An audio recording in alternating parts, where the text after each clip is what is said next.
আজকে lecture number 4। এখানে সবগুলো আলোচনায় আজকে আমাদের অঙ্কের উপরেই যাবে। এর মধ্যে সাধারণ সমস্যা এবং এর সমাধান আছে দুই একটা অঙ্কে। প্রথম 6 থেকে শুরু। আজকে লেখা আছে, জনাব তৌহিদ 2015 সালের মার্চ মাসের 1 তারিখে নগদ 2 লক্ষ টাকা বিনিয়োগ করে একটি বৈদ্যুতিক সরঞ্জাম মেরামতের দোকান চালু করেন।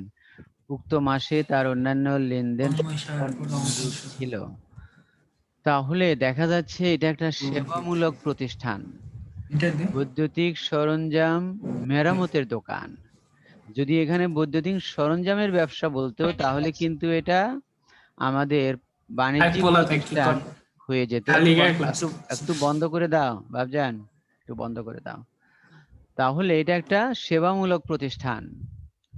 উনি 2 লক্ষ টাকা বিনিয়োগ করে এই প্রতিষ্ঠানটি শুরু করেন। এটাই তার মূলধন। নগদে যন্ত্রপাতি ক্রয়, দোকান ভাড়া প্রদান, ধারে আসবাবপত্র ক্রয়, মেরামত কাজ সম্পন্ন করে নগদ প্রাপ্তি 9,000 টাকা এবং বিল পেশ করা হলো 3,000। এর মানে হলো উনি মেরামতের কাজটা করে ফেলছেন কারো, শেষ করে যেদিন হয়তো পণ্যটা সরবরাহ করছেন পার্টিকে, সেই দিন ওই পার্টি তাকে নগদ টাকা দিয়ে গেল 9,000, আর বাকিটা পার্টি হয়তো দিবে না এখন। এজন্য তার হাতে একটা লিখিত কাগজ, যেটাকে অ্যাকাউন্টিং এর ভাষায় বলা হচ্ছে বিল পেশ করা হলো। দ্যাট ইজ মোট কাজ করেছে 12,000 টাকা।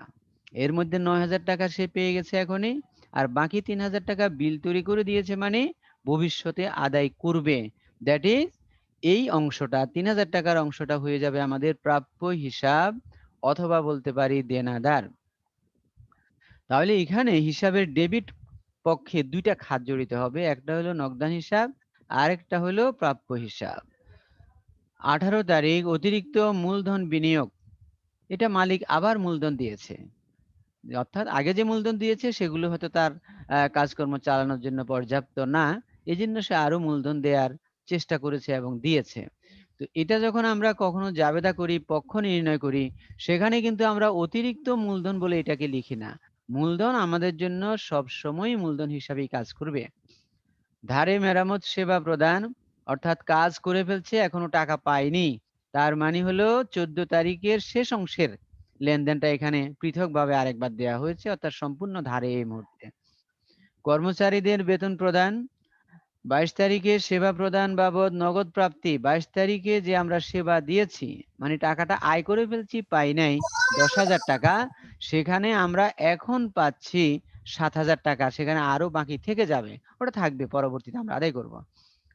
31 তারিখ 12 তারিখে ক্রয়কৃত আসবাবপত্রের মূল্য নগদে প্রদান করা হলো। 12 তারিখে যে আমরা 8,000 টাকার আসবাবপত্র ক্রয় করেছিলাম, তার মূল্য 31শে মার্চ শেষে আমরা সম্পূর্ণ দিয়ে দিলাম এবং নগদ টাকার মাধ্যমেই দিলাম। এখন করণীয়ের মধ্যে সাধারণ সমস্যা হিসাবে তারা বলছিল, এটা হিসাব সমীকরণের উপর 2015 সালের মার্চ মাসের লেনদেনগুলোর প্রভাব দেখাও। ব্র্যাকেটে লিখেছে গাণিতিক প্রমাণ ভিত্তিক পদ্ধতিতে, অর্থাৎ আমরা এ বৃদ্ধি পেয়েছে, এল বৃদ্ধি পেয়েছে, এগুলা না লিখে এগুলির প্রভাব দেখাবো আমাদের গাণিতিক পদ্ধতিতে সংখ্যার মাধ্যমে। তারই সমাধানটা দেয়া হয়েছে 6 নম্বরে, একটু দেখো। গাণিতিক প্রমাণ ভিত্তিক পদ্ধতি ব্র্যাকেটে। আচ্ছা, তো হিসাব সমীকরণটা আগে লিখা হয়েছে ছকে। এই ছকে আমরা যদি বলি প্রধানত 4টি মূল ভাগে, 3টি মূল ভাগে ভাগ করা হয়েছে। একটা হলো তারিখের জন্য কলাম, আরেকটা হলো সম্পত্তি, আরেকটা হলো দায় মালিকানা, আরেকটা মন্তব্য, সরি, 4টি মূল ভাগে ভাগ করা হয়েছে। আবার রিপিট করতেছি, তারিখ, সম্পত্তি, তারপরে হলো দায় যোগ মালিকানা সত্ত্বে, এটার জন্য একটা ভাগ, আরেকটা ভাগ হলো মন্তব্য। যদিও মন্তব্যের বানানটা হয়তো কম্পিউটার কারণে একটু ভুল শো করতেছে, তোমরা এটা ঠিক করে নেবা। স্যার আমি একটা কথা বলতে পারি স্যার? জি বলো। স্যার কথা বললে আমরা বেশি সময় নষ্ট করবে, তাড়াতাড়ি বলো। স্যার আমরা স্যার আমরা 19 এ যেরকম ভাবে গাণিতিক প্রমাণ দেখাইছি স্যার, এখানে একটু মনে হয় ভিন্নতা আছে হয়তো স্যার। একটু কারণ ভিন্নতা 19 এ আছে। আমরা প্রত্যেকবার যোগ বিয়োগ বিয়োগ করে 19 এ আমরা স্যার আমরা উদ্বৃত্ত কথাটা লিখতাম, এখানে আর কি আমি লিখিনি। বলছি, মানে যোগ হ্যাঁ বিয়োগ স্যার করেছ, উদ্বৃত্ত দিয়ে যোগ বিয়োগ করেছ, মানে হ্যাঁ একটা স্যার, তারিখ হ্যাঁ স্যার, লিখার পরে সেটা যোগ বিয়োগ করে নামিয়ে তারপরে লেনদেন ওই কলামে আবার লিখছো। লিখে আবার যোগ হ্যাঁ বিয়োগ স্যার, করেছে। ওকে, জি স্যার আবার আমিও যোগ জি বিয়োগ করছি। হ্যাঁ আমিও স্যার, ব্যক্তিগতভাবে এটাই পছন্দ করি, এটাই আমি করাই। কিন্তু এটা কলেজের হ্যাঁ আইটেম, স্যার, আমি তোমাদেরকে সেটা বলেই দিতাম। অর্থাৎ আমি তোমাকে বলি কেমন হইতো, যেহেতু তোমরা বলেই আসছো কথাটা। যেমন মনে করো মার্চের 1 তারিখের ট্রানজেকশন নিয়ে যোগ বিয়োগের প্রয়োজন নাই, কারণ লেনদেন তো মাত্র একটা, যোগ বিয়োগের তো প্রয়োজন নাই। আমি যখন 3 নাই স্যার। তারিখেরটা লিখবো, তখন নগদ ঘরে যে -20,000 টাকা আছে, যন্ত্রপাতির ঘরে হ্যাঁ স্যার, 20,000 টাকা আছে, ওইদিকে কিছুই নাই। এখন আমি যোগ বিয়োগ করে নগদ ঘরের নিচে, দ্যাট ইজ 5 তারিখে, কথা বলবা না প্লিজ, 5 তারিখের লেনদেনের আগেই আমি এখানে নামাবো 1,80,000 টাকা নগদ কলামে, আর হ্যাঁ স্যার, হ্যাঁ স্যার, যন্ত্রপাতির কলামে নামাবো 20,000, আর ওইদিকে মালিকানা সত্ত্বের কলামে নামাবো আমি 2 লাখ টাকা। এটা জি স্যার নামানোর পর তখনই আমি 5 তারিখেরটা এবার নিচে লিখবো মাইনাস দিয়ে 2,000, আর ওইদিকে কিছু নাই, আবার এদিকে মালিকানা সত্ত্বের এখানে লিখবো আমি 2,000। 2000 এবার আমি আবার যোগ বিয়োগ করব, কি করব, 12 তারিখের যোগ লেনদেনের বিয়োগ। টাকা লিখার আগে ওখানে যে 3 তারিখে 1,80,000 টাকা ছিল, তার সাথে এই 2,000 টাকা মাইনাস করে 1,78,000 টাকা হয়ে যাবে, আর এইখানে 20,000 টাকা যন্ত্রপাতি নেমে যাবে, আর ওইদিকে 2 লাখ থেকে 2,000 টাকা মাইনাস করে 1,98,000 টাকা বসাবো। ওকে, হ্যাঁ স্যার, এইভাবে প্রসেসটা ছিল। আমি ব্যক্তিগতভাবে এটাই করাই, যখন এককভাবে করাই। এখন তো এটা কলেজ সরবরাহ করেছে আমাকে, আমি এটাই তোমাকে বলতে ও হচ্ছে। আর তুমি যেটা প্রশ্ন করেছো, এটাই আমার কাছে একটু বেশি যুক্তিযুক্ত মনে হয়, যদিও সেখানে একটু সময় বেশি নিবে, কারণ তবু প্রত্যেকটি স্যার ঘটনা শেষের লিখার দিকে স্যার পরে ফলাফলটা সঠিক আসে। সঠিক আসে, অর্থাৎ আমার কোনো ভুল হয়েছে হ্যাঁ, কিনা আমি তাৎক্ষণিকভাবে ধরে ফেলতে পারবো যে ধরে কোথায় ফেলতে ভুল পারি। হ্যাঁ করে স্যার, যাচ্ছে কিনা, কারণ আমি তো প্রত্যেকটি লেনদেন ঘটার পরেই যোগ বিয়োগ করে দুই দিক একবার আমি দেখে নিতে পাচ্ছি যে আমার দুই দিক সমান হ্যাঁ হ্যাঁ হয়েছে স্যার, কিনা। এজন্য ওইটাকে সমান বলি হয়েছে কিনা। আমরা পারপিচুয়াল সমীকরণ, অর্থাৎ প্রত্যেক হ্যাঁ স্যার, দিনই ব্যালেন্স করা হচ্ছে। আর এটা সমীকরণ, তাহলে এটা হয়ে যাবে এখন পিরিয়ডিক্যাল। এজন্য কলেজ তোমাদেরকে পিরিয়ডিক্যাল বোঝাচ্ছে, অর্থাৎ মাসের শেষে যোগ বিয়োগ করে তুমি দেখতে পারবা শুধু মিলেছে কিনা। দেখবো প্রত্যেক দিন বুঝার হ্যাঁ আমার স্যার, কোনো সুযোগ নাই। আর যদি আমরা না স্যার, প্রত্যেকটি ট্রানজেকশন ঘটার পরে যোগ বিয়োগ করি, তাহলে দেখা যাবে আমাদের কি ঘটবে, আমরা প্রত্যেক দিনই বুঝতে পারবো যে প্রতিদিন আমাদের সমীকরণটা ঠিক হচ্ছে কিনা। ওকে, ব্যালেন্স কত আছে। জি রাইট, অর্থাৎ এটাকে বলা হয় পারপিচুয়াল তোমার ইকুয়েশন সিস্টেম। আর এখন যেটা, এটাকে বলা হবে কি, পিরিয়ডিক্যাল। পিরিয়ডিক্যাল পিরিয়ডিক্যাল পিরিয়ডিক্যাল মনে থাকবে, মানে হলো সময়ের শেষে, জি স্যার পিরিয়ডের শেষে, কালের শেষে। এটাকে বলা হচ্ছে, বাংলা যদি বলি, কালান্তিক সমীকরণের প্রভাব। আর ওইটাকে বলা হবে চলমান জের সমীকরণের দৈনিক প্রভাব। দৈনিক। দৈনিক, নৈমিত্তিক বলা হয়। ওকে, হ্যাঁ স্যার, থ্যাংক ইউ বাজান, এবার একটু সাইলেন্ট করে দাও, কারণ সময়টা আমাদেরকে কম দে জুম। তো এখন দেখো এবার সম্পত্তিকে, সম্পত্তির লেনদেনের ধরন অনুযায়ী আবার ভাগ করে নিতে হয়। এখানে ভাগ করে নিয়েছে 4টা ভাগ, বোঝা যাচ্ছে 4 ধরনের সম্পদ ছাড়া আর কিছু এখানে থাকবে না। আর দায় মালিকানা, সেখানে দেখা যাচ্ছে 2টা ভাগ করেছে, একটা হলো প্রদেয় হিসাবের জন্য করেছে, অর্থাৎ পাওনাদার, আর একটা মালিকানা সত্ত্ব বা সত্ত্বাধিকার লিখতে পারো। আর মন্তব্যের ঘর তো আমাদের আগের ভাগেই ছিল। তাহলে সম্পত্তির ভাগ সবসময় 4টা হবে, 5টা হবে, 3টা হবে, 2টা হবে, এগুলো বলা যাবে না, কারণ সম্পত্তি নির্ভর করবে আমার সম্পদের কত ধরনের সম্পদ আছে, তার উপরে ভিত্তি করে আমি এখানে কলাম নির্ধারণ করব। অনুরূপভাবে দায় মালিকানাও একই রকম হবে, তবে মালিকানা সত্ত্ব সবসময় একটি কলামই থাকবে, কিন্তু প্রদেয় হিসাব যেখানে, সেখানে আরো 2-1টা কলাম বাড়তেও পারে হয়তোবা, যদি ট্রানজাকশন সেভাবে থাকে। মনে থাকবে সবার।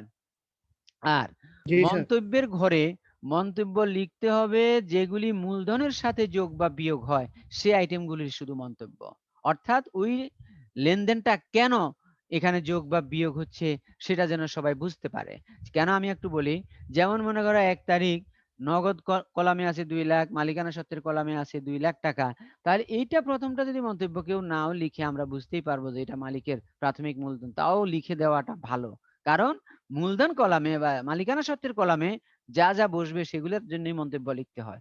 যেমন 3 তারিখ দেখো, আমাদের যে লেনদেনটা ছিল নগদে যন্ত্রপাতি ক্রয়, নগদ ঘর থেকে আমরা মাইনাস করে দিয়েছি, যন্ত্রপাতির সাথে ওই কলামে বসাইলাম without any sign, that is, এটা হলো তখন পজিটিভ বোঝায়, ব্র্যাকেট মানে নেগেটিভ। সেইখানে দেখো আমাদের মালিকানা সত্ত্বের সাথে যোগ বিয়োগ হয় নাই কিন্তু এই লেনদেনটা, এই জন্য এখানে কোনো মন্তব্যেরও প্রয়োজন নাই। কারণ কি, আমি নগদ কলামে মাইনাস দেখলেই as a accountant accounting teachers বলো অথবা স্টুডেন্ট বলো, আমি দেখলে বুঝবো মাইনাস মানে এখানে টাকা বিয়োগ হয়ে গেছে, নগদ টাকা চলে গেছে। আর যন্ত্রপাতির কলামে এটা শো করার মানে হলো যন্ত্রপাতিটা কিনেছি। তাহলে যারা অ্যাকাউন্টিং বুঝে, অ্যাকাউন্টিং এর ভাষা বুঝে, কারণ অ্যাকাউন্টিং তো নিজেই ব্যবসায়ের ভাষা, তখন সে বুঝে গেল নগদে যন্ত্রপাতি ক্রয় করা হয়েছে। এর পরের লেনদেনটা তুমি একটু দেখো, মার্চ মাসের 5 তারিখ, নগদ কলামে মাইনাস, নগদ টাকা থেকে চলে গেল, এটা আমরা বুঝতেছি। আবার এদিকে মালিকানা সত্ত্ব থেকে মাইনাস করা হয়েছে 2000, কিন্তু যদি ভাড়া খরচ না লিখে দাও তাহলে এই জিনিসটা কি বোঝাটা একটু কঠিন হয়ে যাবে। মনে করো ভাড়া খরচ লিখলাম না আমি, তাহলে কেউ কেউ মনে করতে পারে মালিকে মনে হয় নগদ টাকা উত্তোলন করে নিয়েছে, কেউ বলতে পারে মনে হয় এটা ভাড়া খরচ হয়েছে, কেউ বলতে পারে মনে হয় বিজ্ঞাপন খরচ হয়েছে। মানে তখন আর মনে করার আর কোনো শেষ থাকবে না, কারণ যেহেতু লিখা নাই তখন যে যেটা মনে করবে সেটাই রাইট হিসাবে ধরে নিতে হবে। যেহেতু লিখা নাই তখন এটা বিবেচনা করার জন্য এবার প্রশ্নের দিকে তাকাইতে হবে, আসলে প্রশ্নে কি ছিল। কিন্তু আমরা তো হিসাব বিজ্ঞানে এমন ভাবে তথ্য উপস্থাপন করতে চাই যাতে নির্বিঘ্নে মানুষ সেই তথ্যগুলো দেখেই বুঝতে পারে, এটার জন্য আরেকটা কিছুকে যেন সামনে আনতে না হয়। তাহলে এখন যখন আমরা লিখে দিলাম ভাড়া খরচ, তাহলে সবার কাছে ক্লিয়ার যে এটা নগদে ভাড়া খরচ পরিশোধ করা হয়েছে। কারণ নিয়ম হলো যে কোনো খরচের জন্য মালিকানা সত্ত্ব মাইনাস হবে, আর যে কোনো আয়ের জন্য মালিকানা সত্ত্বের সাথে যোগ করতে হবে, অ্যাড করতে হবে। কি মনে থাকবে সবার? জি স্যার। এরপরে হ্যাঁ স্যার। এই লেনদেনগুলি আর আমি তোমাদের সাথে এত ডিটেলস আলাপ করব না, শুধু যেই তারিখে আমাদের একটু প্রাপ্য হিসাব এবং 3টা লেনদেন ছিল 14 তারিখ, সেখানে একটু দেখো আমাদের নগদের ঘরে 9000 টাকা বসানো হয়েছে, কারণ নগদ টাকা পেয়েছি সেবা দিয়ে, আর 3000 টাকার জন্য আমরা বিল করে দিয়েছিলাম, সেটার জন্য একটু দেখো প্রাপ্য হিসাবের ঘরেও 3000। তাহলে এই দুইটাই কিন্তু আমার আয় হয়ে গেছে। 3000 টাকা হলো আয় হয়েছে, এখনো আদায় করতে পারি নাই, আদায় হয় নাই, কিন্তু আয়। এই জন্য দেখো মালিকানা সত্ত্বের ঘরে 9000 আর 3000 যোগ করে 12000ই বসানো হয়েছে এবং নাম দিয়েছে সেবা আয়। অর্থাৎ সেবামূলক প্রতিষ্ঠানের সব আয়কেই আমরা এক কথায় বলি সেবা আয়। সেটা নগদে হইলেও সেবা আয়, ধারে হইলেও সেবা আয়। এখানে দুইটা ছিল বলে এই উদাহরণটাকে আমি টেনে নিলাম। তারপরে 18 তারিখেরটা দেখানো হয়েছে, একটু দেখো, এটা নগদের ঘরে যোগ চিহ্ন, আবার মালিকানা সত্ত্বের ঘরে যোগ চিহ্ন, এটার মন্তব্য দেওয়া হয়েছে অতিরিক্ত মূলধন, এটা লিখতে পারো। কিন্তু যদি জাবেদা করো তখন তোমাকে লিখতে হবে নগদান হিসাব ডেবিট, মূলধন হিসাব ক্রেডিট। সেখানে কি অতিরিক্ত মূলধন স্যার হিসাব আসসালামু ক্রেডিট আলাইকুম। করবা না? ওয়ালাইকুম আসসালাম। সেখানে কেউ অতিরিক্ত মূলধন দিবা না জাবেদা করার সময়, কারণ আমাদের খতিয়ানটার নাম স্যার হবে মন্তব্য লেখা কি মূলধন হিসাব, বাধ্যতামূলক? যেগুলি মূলধনের সাথে যোগ বিয়োগ হবে সেগুলির জন্য। নেট গেছে। মনে থাকবে, যে আইটেমগুলি মূলধনের সাথে মালিকানা সত্ত্বের কলামে যোগ বা বিয়োগ হবে সেগুলির জন্য মন্তব্য বাধ্যতামূলক। আমি এই সমস্যাটা থেকে সামনের দিকে চলে যেতে চাই। আমরা এটা দেখলাম যোগ বিয়োগ শেষে করা হয়েছে। তো এই যোগ বিয়োগগুলো কিভাবে করে একটু সংক্ষেপে বলি। যেমন 2 লক্ষ টাকা প্লাস, তার থেকে 20,000 মাইনাস, তারপরে আবার 2000 মাইনাস, 9000 দিবা যোগ, 25,000 যোগ, 6000 মাইনাস, 7000 যোগ, 8000 মাইনাস, তাহলে নামলো 2,05,000। আর ওদিকে যন্ত্রপাতির 20,000, এটা টেনে আসতেছি আমরা বারবার করে। আর হলো আসবাবপত্র, এটা স্যার 8,000। মন্তব্য না লিখলে কি কোনো সমস্যা আছে? হ্যাঁ অবশ্যই মার্কস কম দিব, মার্কস কম দিব, ও, অর্ধেক দিব, অর্ধেক। আচ্ছা ওকে, স্যার, এই মন্তব্য লিখছি কিন্তু ওই যে শুধুমাত্র কি মালিকানা সত্ত্বের সাথে যখন রিলেটেড কোনো আইটেম হবে তখন মন্তব্য লিখছি, কিন্তু এখানে মালিকানা সত্ত্বের সাথে রিলেটেড কোনটা নাই, তখন কি মন্তব্য লিখবো না? যেমন না ওই না যে না না না 3 দেখতে পাচ্ছ তারিখেরটা। না, যেমন আমরা 3 তারিখ লিখি নাই, তারপরে মনে করো হ্যাঁ, আমরা 12 12 তারিখ, তারিখ লিখি নাই, তারপরে মনে 30 করো তারিখ আমরা লিখিনি। 30 তারিখ লিখি নাই। হ্যাঁ, এটা তো জি জি। বোঝাই যাচ্ছে, 31 বলেও তারিখ। দিছি। যেগুলি মালিকানার সত্ত্বের সাথে যোগ বিয়োগ হবে শুধুমাত্র সেইগুলির মন্তব্য লাগবে, কথাটা ক্লিয়ার? আর যেগুলি জি স্যার, থ্যাংক ইউ। মালিকানা সত্ত্বের সাথে যোগও হয় নাই বিয়োগও হয় নাই সেগুলির মন্তব্য প্রয়োজন নাই। মনে থাকবে? জি স্যার, ওকে, ধন্যবাদ। হ্যাঁ স্যার। এবার অগ্রসর হন। সমস্যা Yes, sir. 7, জনাব সিরাজ 2015 সালের 1 এপ্রিল তারিখে তার সিএ ফার্ম চালু করেন, এটাও সেবামূলক প্রতিষ্ঠান। উক্ত মাসে তার লেনদেনগুলো ছিল নিম্নরূপ: এপ্রিল 1 নগদ 1 লক্ষ টাকা নিয়ে ব্যবসা আরম্ভ করেন। 4 তারিখ ধারে আসবাবপত্র ক্রয়। 8 তারিখ কনসালটেন্সি ফি পাওয়া গেল, কারণ তার কাজই তো হলো কনসাল্ট করা, বিভিন্ন পরামর্শ দেয়া, সুতরাং এই জন্য কিন্তু তাকে ফি দিতে হবে। এরপরে হলো এটা তার আয়, ওই কনসালটেন্সি ফার্মের বা প্রতিষ্ঠানের মালিকের এটা একটা ইনকাম। এরপরে ব্যাংকে হিসাব খোলা হলো, ব্যাংকে টাকা জমা রাখছি, হিসাব খোলা হলো মানে আর স্যার হলো কনসালটেন্সি সেবাটা আরেকবার একটু বলবেন স্যার? এটা হলো যেমন মনে করো তুমি একজন ডাক্তার বা তুমি একজন চার্টার্ড অ্যাকাউন্টেন্ট, এখানে যেটা দিয়েছে উনি তো কোনো জি পণ্য স্যার। দিবে না, উনি ধান চাল বিক্রি করবে না, তোমার কাছে ভাত বিক্রি করবে না, মাছ বিক্রি করবে না। তুমি ওনার কাছে যাবা কোনো একটা সমস্যায় পড়েছো হিসাব নিয়ে, যে আমি এটা হিসাবটা রাখতে গিয়ে এই সমস্যায় পড়তেছি, তাহলে এটাকে কোন নামে কিভাবে রাখলে আমাদের সুবিধা হবে, আপনি আমাদেরকে একটু পরামর্শ দেন। তাহলে উনি ওনার মেধা যোগ্যতা অভিজ্ঞতা অনুযায়ী তোমাকে কিছু পরামর্শ দিবেন, এবং এই পরামর্শ তোমার উপকারেও আসবে, এই জন্য তিনি তোমাকে দিবেন। তাহলে এটা দেওয়ার কারণে তুমি তাকে একটা ফি দিয়ে আসতে হবে, টাকা দিয়ে আসতে হবে, কারণ এই লোকটা তো আর অন্য কোনো প্রোডাক্ট নাই, তাহলে সে খাবে কি? সে তো মানুষের সাথে জি শুধু স্যার। কথাবার্তাই বলে, এটাই তার জি কাজ। Sir, thank you. হ্যাঁ, এটাকে বলা হয় কনসালটেন্সি। যেমন ডাক্তারেরা কি করে, ডাক্তার তো আর ওষুধ বিক্রি করে না, সে আমাদের রোগটা সম্পর্কে আলাপ আলোচনা করে জেনে শুনে পরীক্ষা নিরীক্ষার মাধ্যমে তারপরে সে একটা মেডিসিনের নাম লিখে দেয়, এটা আমরা দোকান থেকে কিনে নিই, তাহলে তার কাছ থেকে কি আনলাম, একটা পরামর্শ নিয়ে আসছি শুধু। এই পরামর্শ নেয়ার কারণে তাকে একটা ফি দিতে হবে, মনে জি থাকবে। স্যার, ওই যে ভিজিটিং ফি যেটা। জি, 1,000 টাকা ভালো ডাক্তার হলে বাংলাদেশে এখন, এরপরে 800, এরপরে 500। হ্যাঁ, এরকম ভাবে নেয় তারা, এটাকে কনসালটেন্সি বলা হয়। এরপরে হলো 12 তারিখ ব্যাংকে হিসাব খোলা হলো, অর্থাৎ টাকা জমা দিয়েছে। এই হিসাবটা কিন্তু প্রতিষ্ঠানের নামে হয়েছে, সুতরাং এটা আবার দ্বিধাদ্বন্দ্বে ভোগার দরকার নাই, যেটা মালিকের ব্যক্তিগত হিসাব কিনা। এটা কিন্তু মালিকের ব্যক্তিগত হিসাব না, প্রতিষ্ঠানের জন্য হিসাব খোলা হয়েছে। ধারে কনসালটেন্সি সেবা দেয়া হলো, একজন এসে এরকম পরামর্শ নিয়ে গেছে, এখনো টাকাটা দেয় নাই, দিবে বলছে ভবিষ্যতে। বাকিতে ক্রয়কৃত আসবাবপত্রের মূল্য পরিশোধ, বাকিতে যে আসবাবপত্র কিনেছিলাম 4 তারিখে সেটার মূল্যটা পরিশোধ করলাম, তবে সম্পূর্ণ না। ব্যাংক থেকে ঋণ নেওয়া হলো, ঋণ নিয়েছি, ঋণ নিব এটা বলি নাই, ঋণ নিয়েছি, তাহলে লেনদেন হয়ে গেছে। অফিস কর্মচারীর বেতন পরিশোধ 5,000 টাকা, লেনদেন হয়ে গেছে এটাও। 28 তারিখ মার্চ মাসের অফিস ভাড়া পরিশোধ। এরপরে হলো 30 তারিখ বিজ্ঞাপন খরচ পরিশোধ। বিজ্ঞাপন মানে হলো আমাদের প্রতিষ্ঠানের প্রচারের জন্য আমরা এই কাজটা করেছি, বিজ্ঞাপন দিয়েছি, সুতরাং এটাও আমাদের কিন্তু খরচ কনসালটেন্সি ফার্মের জন্য। কতে বলা হচ্ছে হিসাব সমীকরণের উপর 2015 সালের এপ্রিল মাসে লেনদেনগুলোর প্রভাব দেখাও।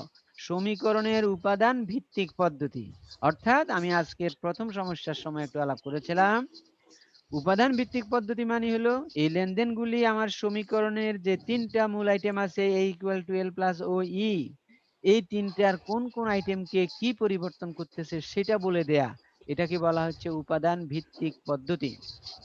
আর যদি গাণিতিক প্রমাণ ভিত্তিক পদ্ধতি বলে, তাহলে 6 নাম্বার যেভাবে সমাধান দেখিয়েছো তোমরা বা দেখেছো এখন, সেভাবে করতে হবে। তাহলে এখানে আমাদেরকে দুইভাবে চেয়েছে, একটা হলো উপাদান ভিত্তিক আর একটা হলো গাণিতিক প্রমাণ। তোমাদেরকে একটা জিনিস বলে রাখি, যদি পরীক্ষায় সমীকরণের উপাদান ভিত্তিক পদ্ধতি বলে তো এটা দিবাই, গাণিতিক প্রমাণ বললে নিচে যেভাবে এখন প্রদর্শন করব ক্ষতে সেভাবে দিবা। আর যদি বলা হয় সমীকরণের উপরে প্রভাব দেখাও, শব্দটা কিন্তু উপাদান ভিত্তিক পদ্ধতিও বললো না, গাণিতিক প্রমাণ ভিত্তিক পদ্ধতিও বললো না, তারা শব্দটা এমন ভাবে উচ্চারণ করেছে সমীকরণের উপর প্রভাব দেখাও। তাহলে সমীকরণের উপরে প্রভাব দেখাতে বললে তুমি উপাদান ভিত্তিক পদ্ধতির মাধ্যমেও দেখে আসতে পারো, আবার গাণিতিক প্রমাণ ভিত্তিক পদ্ধতিও দেখিয়ে আসতে পারো।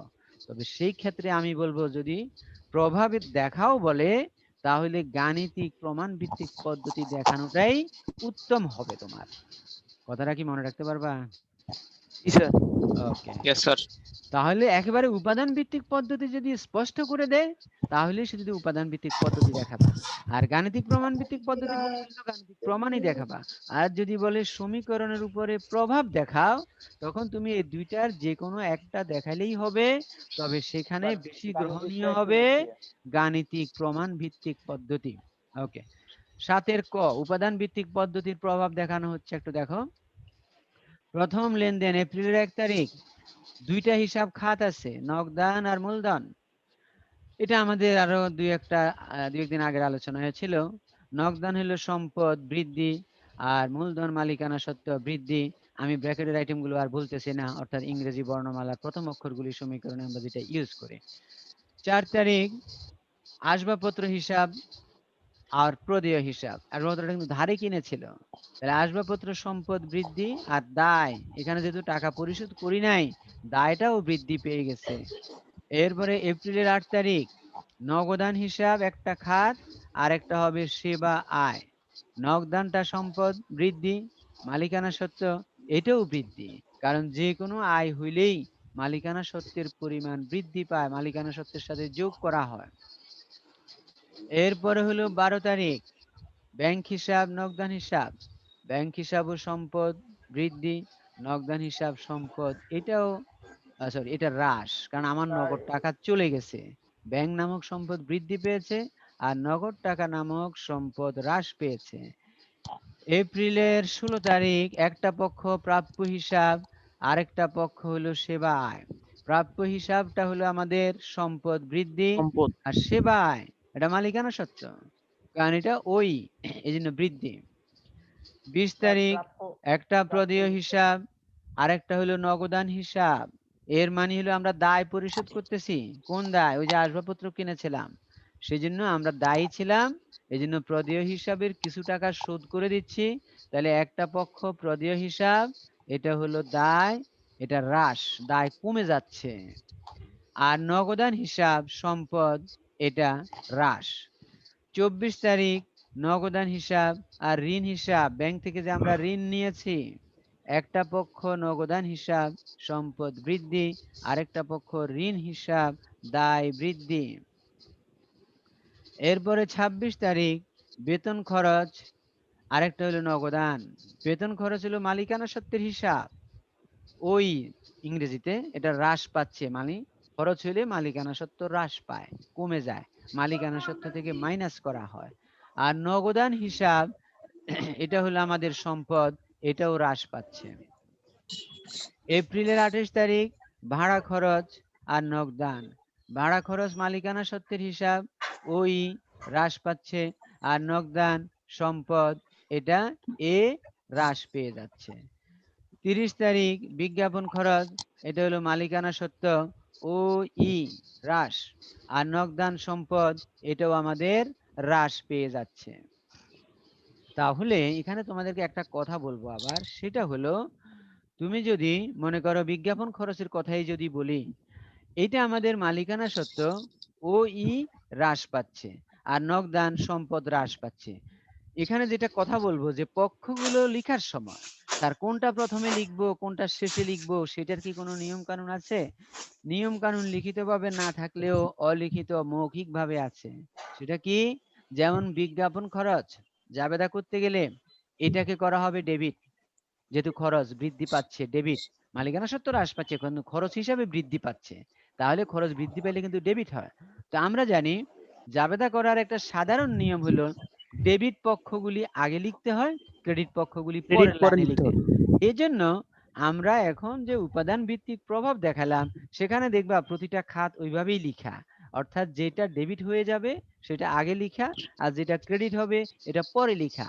এখন যদি কেউ মনে করে স্যার আমি ওইভাবে লিখবো না, আমি লিখবো প্রথমে নগদান পরে লিখবো বিজ্ঞাপন খরচ, তুমি নগদান লিখে যদি তোমার প্রভাবের ওখানে নগদান সম্পদ এ হ্রাস এই কথা লিখে দিতে পারো উপরে, তাও কিন্তু ঠিকই থাকবে।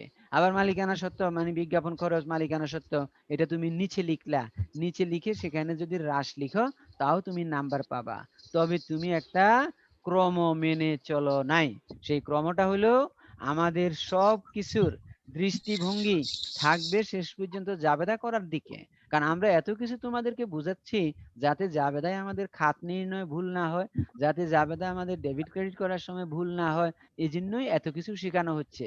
যেমন দেখবে একজন আর্টিস্ট যে আর্ট করে, সে যে কোনো একটা দাগ দিচ্ছে, এই দাগটা দেওয়ার সময় তুমি আর আমি হয়তো ভাবতেছি মনে হয় এমনি দিয়ে দিচ্ছে না, এই দাগের সর্বশেষ ফলাফল কি হবে, সে এটা দিয়ে কি বানাইতে চায়, তার দাগটা কিন্তু ওই মুখী, ওই কেন্দ্রিক। একটু সমস্যা হচ্ছে কার জানি, একটু মিউট করে দাও।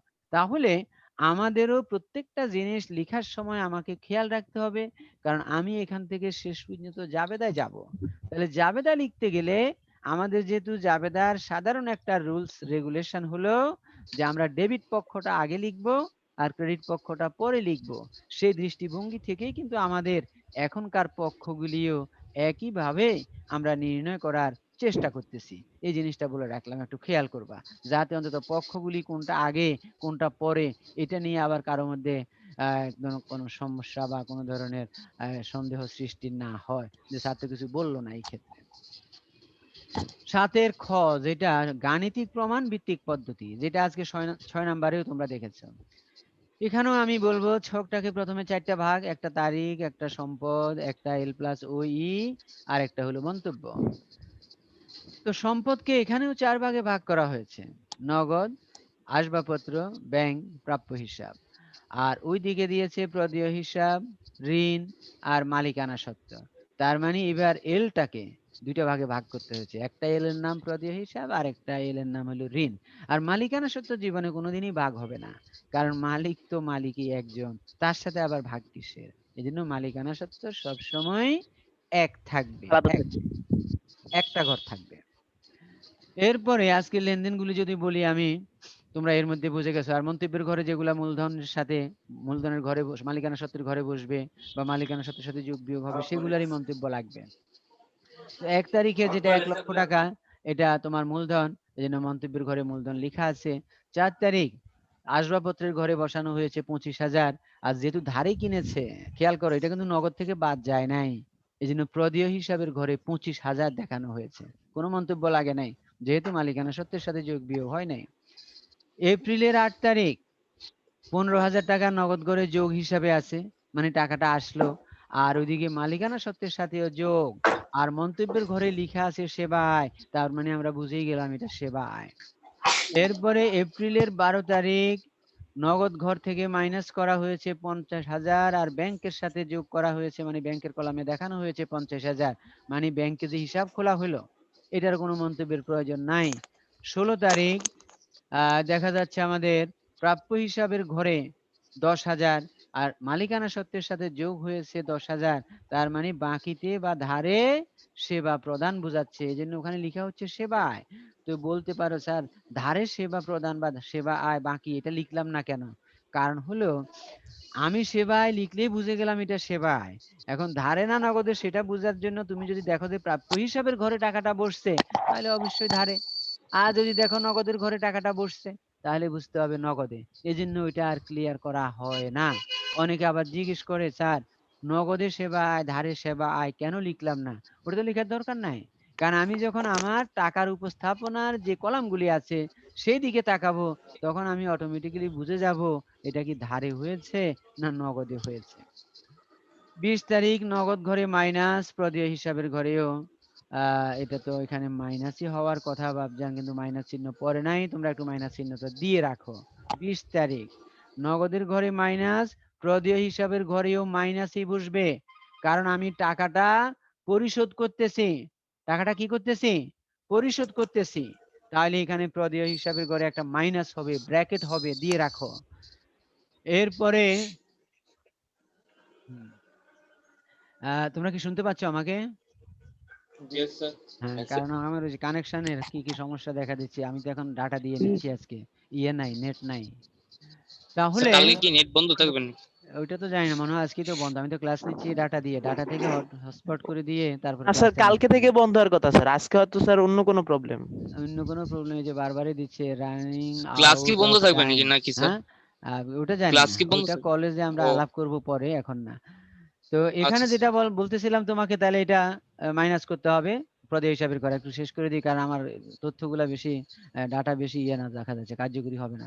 ওকে 24 তারিখ 30 তারিখ 30,000 টাকা নগদ ঘরে আছে, আর ওইদিকে আছে তোমার ঋণের ঘরে, তার মানে ব্যাংক থেকে যে ঋণ নিয়েছি সেই জিনিসটার জন্য বলা হচ্ছে। এরপরে 26 তারিখ নগদের ঘরে 5,000 টাকা মাইনাস, আবার মালিকানা সত্ত্বের ঘরেও 5,000 টাকা মাইনাস, অলরেডি তারা দেখাচ্ছে যে বেতন খরচ। 28 তারিখ নগদের ঘরে 4,000 টাকা মাইনাস, মালিকানা সত্ত্বের ঘরেও 4,000 টাকা মাইনাস, অলরেডি মন্তব্যের ঘরে লেখা আছে ভাড়া খরচ। 30 তারিখ নগদের ঘরে 1,000 টাকা মাইনাস, মালিকানা সত্ত্বের ঘরে 1,000 টাকা মাইনাস, লেখা হয়েছে বিজ্ঞাপন খরচ। এবার যেহেতু এটা পিরিয়ডিক্যাল সিস্টেমে দেখানো হচ্ছে, সবার শেষে যোগ বিয়োগ করে নামানো হয়েছে, তারপরে দেখা যাচ্ছে নগদ 65,000, 25,000, তারপর 50, 10, আর এখানে 5,000, 30,000, 1,15,000 সব মিলিয়ে 1,50,000। তার মানে জি সমীকরণের স্যার, দুইটা দিক সমান হয়েছে, এটা সমান। আমরা প্রমাণ করতে পারলাম। ওকে, এবার সৃজনশীল সমস্যা 1। সৃজনশীল মানে হলো তোমাদের পরীক্ষায় যেভাবে আসবে সেইভাবে, অর্থাৎ ক খ গ অনুসারে অঙ্কগুলো সাজানো হয়, এটাকে বলা হচ্ছে সৃজনশীল। আর আমাদের সৃজনশীলের ধরন কিন্তু অন্যান্য কোর্সের সৃজনশীলের ধরন থেকে একটু ভিন্ন। আমাদের সৃজনশীলের ধরন হলো 2, 4, 4, অর্থাৎ এখানে বলা হয় সহজ, কঠিন আর কঠিনতর, 3 ধরনের। আর অন্যদের হলো 1, 2, 3, 4 এইভাবে 10 মিলায়। সেখানে আবার অন্য ধরনের, সেখানে হলো প্রথমে হলো জ্ঞানমূলক, তারপরে হলো মনে হয় কি জানি কত কি ছিল ভুলে গেলাম, 4টা ধাপ আছে ওখানে। অনুধাবনমূলক স্যার। হ্যাঁ অনুধাবন, অনুধাবন, হ্যাঁ। তারপরে হলো উচ্চতর দক্ষতা, না উচ্চতর কথা শেষটা, তারপরে হলো প্রয়োগ। হ্যাঁ, হ্যাঁ, প্রয়োগ আমি প্রয়োগ, বলি, একটা প্রয়োগ, হলো জ্ঞান, একটা হলো অনুধাবন, একটা হলো তোমার প্রয়োগ, প্রয়োগ, আর একটা হলো উচ্চতর দক্ষতা। তো উচ্চতর দক্ষতা। আমাদের গুলা বলা হয়েছিল তখন ট্রেনিং যখন আমরা দিয়েছি যে আপনাদের সমস্যাগুলো কিন্তু ওই ধরনের না, আপনাদের তো পুরাটাই প্রয়োগ এমনিতেই। তো আপনাদের হবে কঠিন, এক সহজ, কঠিন আর কঠিনতর অবস্থা, এই অবস্থার দিকে আপনারা যেতে হবে। সেই জন্য আমাদের 3টা ভাগে ভাগ হয়। তো জনাব মুসা ইব্রাহিম নগদ 28,000 টাকা ও 15,000 টাকার আসবাবপত্র নিয়ে 2015 সালের 1 জানুয়ারি তারিখে ব্যবসা আরম্ভ করেন। ওই মাসে তার নিম্নরূপ লেনদেন সংঘটিত হয়। 4টি লেনদেন দিয়েছেন, যেহেতু এটা সৃজনশীল আকারে উপস্থাপন করতেছে। নগদে 8,000 টাকা ও ধারে 20,000 টাকার পণ্য ক্রয়, মানে পণ্যটা দুইভাবে কিনেছে, নগদ টাকায় এবং ধারে, তাহলে মোট কিনেছে 28,000 টাকার পণ্য। পণ্য আনয়নের গাড়ি ভাড়া পরিশোধ 900 টাকা, ভ্যান গাড়ি বা যে গাড়ি হোক 900 টাকা দিলাম। নগদে ক্রয়কৃত 1,000 টাকার পণ্য ফেরত দেওয়া হলো। আবার যে পণ্যগুলি নগদে কিনেছি কোনো না কোনো কারণে তার 1,000 টাকার পণ্য আমরা ফেরত দিয়ে দিয়েছি। মামুনুলের নিকট পণ্য বিক্রয় ধারে বিক্রয় করেছে। সৃজনশীল প্রথম সহজ প্রশ্নটা বলা হচ্ছে নিট ক্রয়ের পরিমাণ নির্ণয় করো। খতে স্যার, বলা হচ্ছে, হ্যাঁ একটু পরে, লেনদেনগুলোর হিসাব খাত উল্লেখপূর্বক আধুনিক পদ্ধতিতে শ্রেণী বিন্যাস করে দেখাও। টেবুলার ছকের মাধ্যমে হিসাব সমীকরণের উপর লেনদেনগুলোর প্রভাব। টেবুলার ছক মানে কিন্তু গাণিতিক পদ্ধতি, এটা মনে রাখবে আবার। টেবুলার ছক মানে গাণিতিক পদ্ধতি। তাহলে প্রথমেই বলা হচ্ছে, একটু পর একটু লিখো, একটু অঙ্কগুলো শেষ করে দিই। তাহলে প্রথমে হলো নিট ক্রয়ের পরিমাণ নির্ণয়। এটা ছোট্ট তালিকা করা হয়েছে, আমার তথ্যের উপস্থাপনা অনুযায়ী ছকগুলি করা হয়েছে, যেমন তারিখ লাগবে, বিবরণ লাগবে, টাকা লাগবে। তো টাকার ঘর একটা দিয়েছে, যদি টাকার কোনো একটা লেনদেনের টাকার সাথে যোগ বিয়োগ করতে হয় তাহলে তো আমরা বিবরণের ঘরে একটু যোগ বিয়োগ দেখাবো। আর অনেকে এখানে আবার 2টা ঘর করে, একটাকে বলা হয় ইনার কলাম, দ্যাট ইজ বিস্তারিত, আর একটা হলো মোট টাকা। তো এখানে তারা একটাই দেখাইছে, অর্থাৎ মোট টাকাটা দেখিয়েছে। এখন মনে করো 4 তারিখের পণ্যের সাথে কোনো যোগ বিয়োগ আছে, যদি এই ধরনের কিছু ঘটে তাহলে 4 তারিখের পণ্যটা লিখতে হবে বিবরণের ঘরে, যেহেতু আরেকটা কলাম নাই। লিখে ওই নির্দিষ্ট তারিখের ঘটনার সাথে কোনো কিছু যোগ বিয়োগ থাকলে তখন সেটা যোগ বিয়োগ করে তোমাকে ওই টাকার মোট ঘরে নিতে হবে। এই জিনিসটা একটু খেয়াল করতে হবে। তো যাক, এখন তোমাদের যেটা উপস্থাপন আছে আমি সেটার উপরে আলাপ করি। জানুয়ারির 4 তারিখ নগদে পণ্য ক্রয়, তাহলে এটা আমাদের ক্রয় হিসাবে আসলো। ধারে পণ্য ক্রয়, এটাও 4 তারিখে ছিল, এটাও ক্রয় হিসাবে আসলো। তাহলে মোট হয়ে গেল 28,000 টাকার পণ্য কিনেছি আমরা। আর 12 তারিখে ওই যে নগদে কিনেছিলাম সেখান থেকে 1,000 টাকার পণ্য আমরা ফেরত দিয়ে দিয়েছি। তাহলে দেখা যাচ্ছে আমাদের নিট ক্রয় দাঁড়ালো কত টাকা? 27,000 টাকা। এইভাবে মনে করো এখানে নিট ক্রয় বলতে আমরা বিক্রয়যোগ্য পণ্যগুলাকেই বুঝি, যে এই পরিমাণ পণ্য আমরা এখন বিক্রি করতে পারবো। আমরা 28,000 টাকা কিনেছিলাম, কিন্তু ফেরত দেওয়ার কারণে 1,000 টাকা কমে গেছে, তাহলে এই জন্য আমাদের নিট ক্রয়ের পরিমাণ হলো 27,000 টাকা। খতে জনাব মুসা ইব্রাহিমের হিসাব খাত নির্ণয় ও হিসাবের শ্রেণী বিন্যাসকরণ আধুনিক পদ্ধতিতে। 4টা বা 5টা লেনদেনের হিসাব খাত এবং আধুনিক পদ্ধতিতে শ্রেণী বিভাগ। আধুনিক পদ্ধতিতে আমরা হিসাবকে 5 ভাগে ভাগ করি। একটু টাইম প্রায় শেষের দিকে। নগদান এটা সম্পদ, আসবাবপত্র সম্পদ, মূলধন হবে মালিকানা সত্ত্ব বা মূলধন অবলিক লিখছি, তোমরা মালিকানা সত্ত্ব লিখবে, আমি প্রথম দিনের আলোচনায় বলছিলাম। 4 তারিখ একটা পক্ষ ক্রয় হিসাব, এটা ব্যয়। এর বিপরীতে একটা নগদান, নগদ টাকা দিয়েছিলাম, আর একটা টাকা দেই নাই, প্রদেয় হিসাব, এটা হলো দায়। জানুয়ারির 7 তারিখ ক্রয় পরিবহন, এটা ব্যয়। এটাকে তুমি আন্ত পরিবহন দিতে পারো, ক্রয় পরিবহন না দিয়ে আন্ত পরিবহন এই নামটাও ব্যবহার করতে পারো। নগদান হিসাব এটা সম্পদ হিসাব। জানুয়ারির 12 তারিখ নগদান হিসাব, এটা সম্পদ। আর ক্রয় ফেরতের কারণে আমাদের ক্রয় ফেরত নামে একটা হিসাব, এটাকে বলা হয় বিপরীত ব্যয়। বিপরীত ব্যয় অর্থাৎ ব্যয় হ্রাস পাচ্ছে। এজন্য এটা এমনি খাতটা হলো ব্যয়, কিন্তু ব্র্যাকেটে একটু লিখে দিতে হবে এটা বিপরীত ব্যয়, মানে ব্যয়ের বিপরীত খাত, অর্থাৎ এটা ব্যয়টা হ্রাস পাচ্ছে, ব্যয় কমে যাচ্ছে ক্রয় ফেরত হিসাবটা। এমনি জিনিস হিসাবে কিন্তু এটাকে ব্যয় বলা হবে ক্রয় ফেরত, তবে ব্যয়টা উল্টা হচ্ছে, এখানে ব্যয় নেগেটিভ হচ্ছে। ব্যয় নেগেটিভ হওয়া মানে আয় পজিটিভ হয়ে যাওয়া, দ্যাট ইজ এটা তোমার ব্যয়ের পরিমাণকে হ্রাস করতেছে। 17 তারিখ প্রাপ্য হিসাব সম্পদ এবং বিক্রয় হিসাব হলো আয়। এখানে ঘটেছিল সমীকরণের উপর প্রভাব বলতেছিল তারা ছকের ভিত্তিতে। তো এই যে আমাদের ছকের ভিত্তিতে মানে হলো গাণিতিক পদ্ধতি। এখানে দেখো আগের মতো 4টি ভাগ, প্রথমে তারিখ, সম্পদ, দায় প্লাস মালিকানা সত্ত্ব আর মন্তব্য। পরে সম্পদকে আমরা 3টা ভাগে ভাগ করেছি, নগদ, আসবাবপত্র, প্রাপ্য হিসাব, আর ওইদিকে প্রদেয় হিসাব এবং মালিকানা সত্ত্ব, এভাবে ভাগগুলো করা হয়েছে। 1 তারিখে নগদের ঘরে 28,000, আসবাবপত্রের ঘরে 15,000, আর দুইটা যোগফল কিন্তু মালিক দিয়েছে টাকাটা, যে মালিকানা সত্ত্বের ঘরে 43,000 টাকা। তারপরে 4 তারিখ 8,000 টাকা নগদ থেকে মাইনাস প্রদেয় হিসাবের ঘরে আছে তোমার 20,000, আর যেহেতু এটা ব্যয় মালিকানা সত্ত্ব থেকে মাইনাস করে দেওয়া হয়েছে একত্রে 28,000, এবং এটা হলো পণ্য ক্রয় লেখা হয়েছে। এরপরে জানুয়ারির 7 তারিখ নগদের ঘরে মাইনাস, আবার মালিকানা সত্ত্বের ঘরে মাইনাস পরিবহন খরচ। 12 তারিখ নগদের সাথে যোগ, আবার এদিকে মালিকানা সত্ত্বের সাথেও যোগ, কারণ এটা ব্যয় হ্রাস করেছে মানে নগদ টাকাটা ফেরত আসছে, তাহলে আমার নগদ টাকাটা বেড়ে যাচ্ছে, আবার ব্যয়কে হ্রাস করতেছে বিধায় মালিকানা সত্ত্বের সাথেও যোগ হয়েছে। 17 তারিখ প্রাপ্য হিসাবের ঘরে 23,000, মালিকানা সত্ত্বের ঘরের সাথে যোগ হয়েছে, দ্যাট ইজ এটা ধারে পণ্য বিক্রয় বোঝানো হয়েছে। এরপরে হলো সৃজনশীল সমস্যা 2। এখানে আমি বেশিক্ষণ আর সময় পাবো না, জুম বন্ধ করে দিবে আমাকে। এই সমস্যাটা শুধু একটু বলে দিই আমি। নগদ ঘরে নগদ টাকা আছে 10,000 আর 50,000 টাকার আসবাবপত্র নিয়ে সেই ব্যবসাটা শুরু করেছে। এরপরে আছে মাসিক 12,000 টাকা বেতনে একজন কর্মচারী নিয়োগ করা হলো, এটা কিন্তু লেনদেন নয়ের ঘরে যাবে বাবজান প্রথমটা। 8 তারিখ এটা লেনদেন নয়, নগদে পণ্য বিক্রয়, আর বেশিক্ষণ নাই তোমাদের সাথে, আমি আর 30 থেকে 40 সেকেন্ড কথা বলতে পারবো। ধারে পণ্য ক্রয় আছে, আলমের নিকট পণ্য বিক্রয় আছে, নিজস্ব তহবিল থেকে জনাব রহিম জীবন বীমার প্রিমিয়াম প্রদান করেন, নিজস্ব তহবিল থেকে জীবন বীমার প্রিমিয়াম প্রদান করেছে, নিজস্ব তহবিল থেকে, জীবন তো তার, তাহলে এটাও লেনদেন নয় আমাদের জন্য। কর্মচারীর বেতন প্রদান 12,000। তো এখানে বলা হচ্ছে যে সকল ঘটনা লেনদেন নয়, এগুলির পরিমাণ শুধু একটু বলে দিই। আমি 2টা ঘটনা বলছিলাম, দেখো 2টাই আসছে। একটা হলো কর্মচারী নিয়োগ, এটা আমাদের লেনদেন নয়, আর নিজস্ব তহবিল থেকে নিজের জীবনের বীমার প্রিমিয়াম, এটা আমাদের লেনদেন নয়। এরপরে যেগুলা হলো খাত নির্ণয় করে হিসাবের শ্রেণী বিভাগ আধুনিক পদ্ধতি দেখানো হয়েছে, এটা তোমরা একটু দেখে নিবা। তারপরে বলা হয়েছে তোমাদের সমীকরণের উপাদান ভিত্তিক প্রভাব দেখানো হয়েছে, আশা রাখি তোমরা এটা পারবা। তো এর মধ্যে আমাকে শেষ করে দিতে হবে, কারণ বেশিক্ষণ আর বাকি নাই। তো থ্যাংক ইউ সবাইকে, অনেক ধন্যবাদ, আসসালামু আলাইকুম স্যার। অনেক ধন্যবাদ। যাতে আমাদের নেট আসসালামু আলাইকুম স্যার। নেট গুলো যাতে ভালো হয়ে স্যার, যায়, আসসালামু চেষ্টা আলাইকুম। করবো। ওয়ালাইকুম আসসালাম।